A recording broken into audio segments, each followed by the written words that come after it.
a video to help you when sewing up Marsha the Peacock Mantis shrimp. And the original is in a hand-dye rainbow skein, but I've remade it here using TOFT normal colours. So I've used turquoise, ruby, blue, lime, orange, yellow in order to create and recreate those colours of the rainbow. So the actual crochet is relatively easy on this design, but it's the construction that can be the slightly trickier bit. So I'm going to take it from start to finish so you can see me put the segments together. So first we're going to sew together all of our abdomen sections, and these are these small pieces here.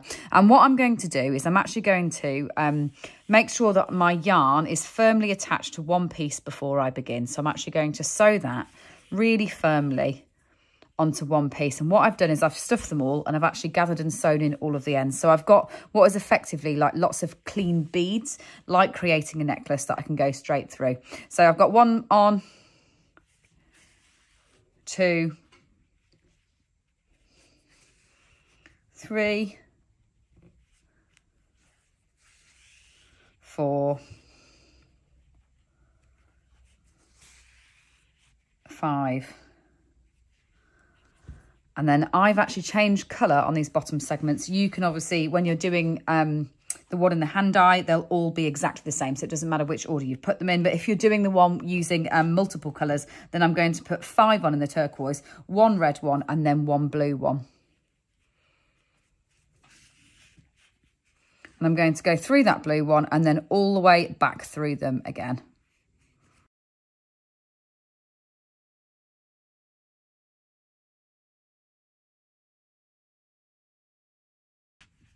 Then pull them nice and tight and fasten that end off.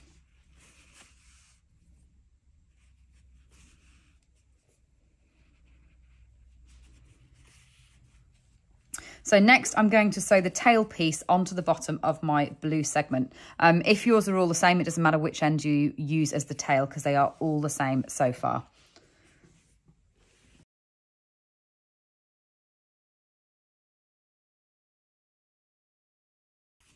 So then either side of the central piece, you've got these 2 shaped pieces, and you see how there is a definite curve where you've done that decreasing on both sides. That's the position that you want to put them in, either side of that central piece.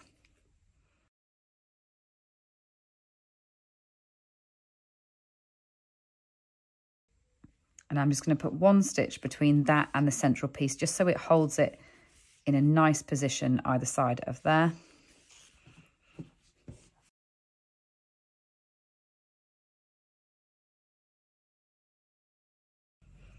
Then to create the characteristic curve on the end of the tail, all I'm going to do, and this will be a bit trickier for me when I've got 3 different coloured segments, it'll be easier in a hand dye. What you need to do is I'm going to bring one of these threads up to this segment here. Make sure it's in the middle so you'll get a nice even curve. And then all I'm going to do is tack between that section, and that section like that. And if you just pull that together and then sew that like that, that will fix a lovely curve on the tail. So sew like that. Pull that tight and then fasten those 3 off.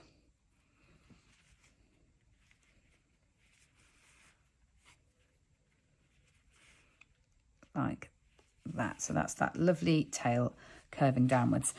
Right, next, let's attach this piece onto our actual main headpiece. So what you've got is a segment in the middle there, and then you've got your lovely smashing arms coming off the sides of that. So let's put those next pieces together.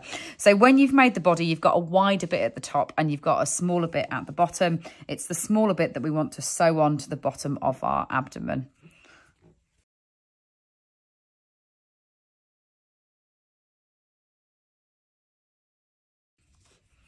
And sew that into place with a stitch first. And then what I'm going to do is I'm going to go all the way around the edge into that round. So it's a nice strong join between the 2 pieces. Now, when it comes to the arms and the smashers, what you've got are 2 pieces like this, and it's the widest side that goes onto the edge. Then you've got a ball joint that sits on the top. And then you've got the smashers on the bottom. So what you need to do is first sew the smasher onto the ball joint. It'll be the easiest way of doing it.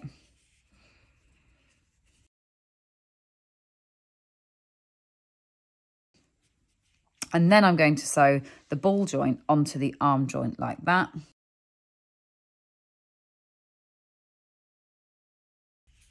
And then sew that arm into position on the edge of the shrimp.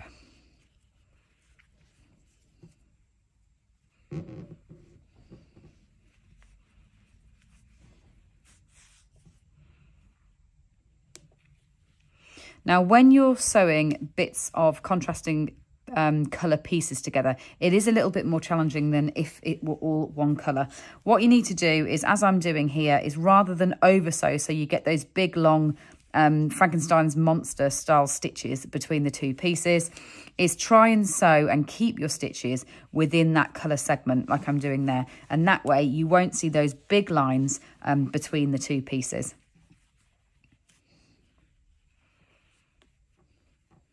We can always come back and put a few more stitches in later on.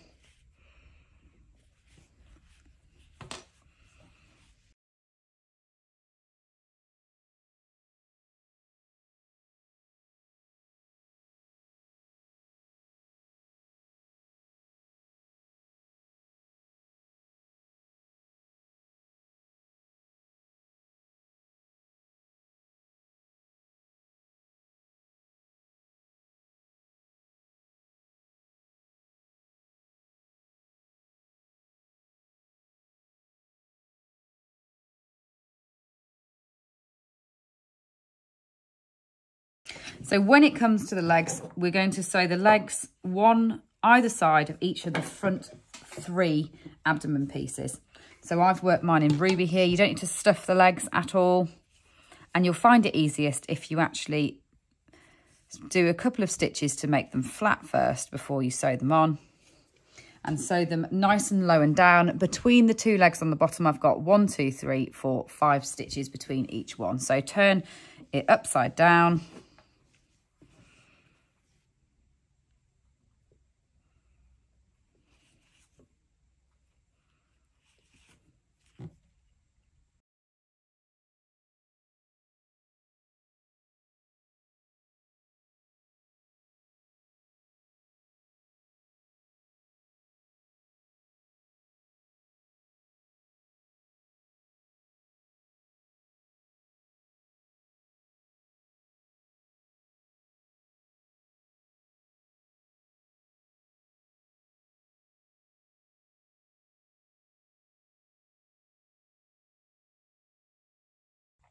So what I'm going to do now is I'm going to add the eye stalks, and I'm actually doing this at the very end after I've sewn up, but it's probably actually easiest to do it right back at the very beginning when you finish your head and thorax. So what you do is your yarn is still attached and you've got a last open round that we're actually going to close off by working the 2 eye stalks across it like that.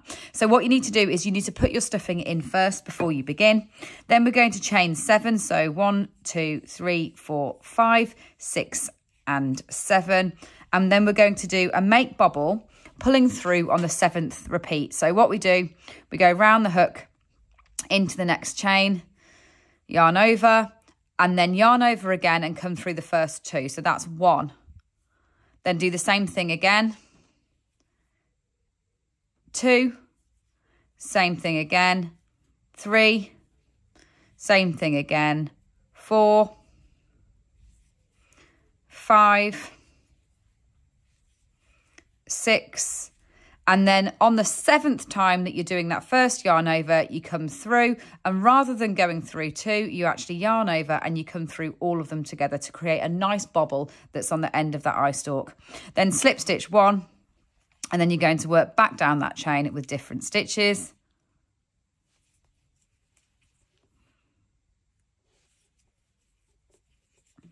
And then when you get to the bottom, you're going to miss 2 stitches. And what that means is you're missing 2 along that chain like that.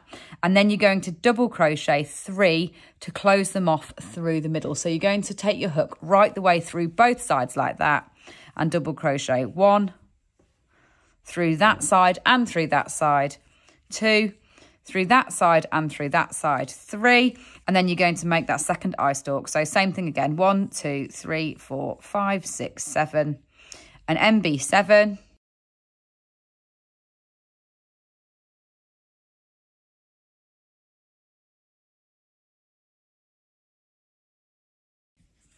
and slip stitch into the end to put that in the other position. And what I'll do then is just break yarn, and all I'll do with that end, so my 2 ends either side, is just run back across and close up if there is a gap sitting beneath the 2 trebles, just to make sure that there's no chance of your stuffing coming loose. So just run across and close that up.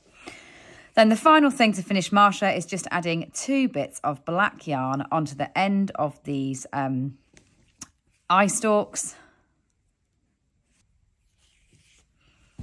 Face your shrimp towards you like that, and just sew some eyes onto the end. Now, this is not yet wired.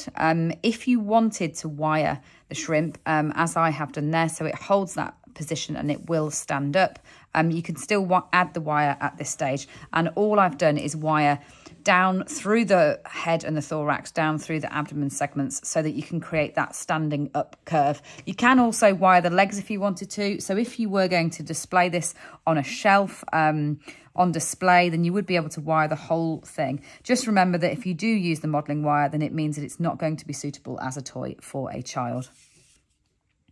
So a design like this, it's not difficult crochet. It's just quite a lot of pieces when it comes to the sewing up. So it's not for one if you don't enjoy the sewing up. But I promise you it is worth it once you've got all those pieces together.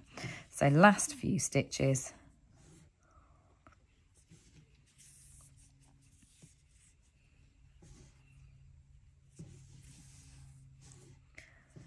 There we go. And with that, Marsha the Peacock Mantis Shrimp is finished.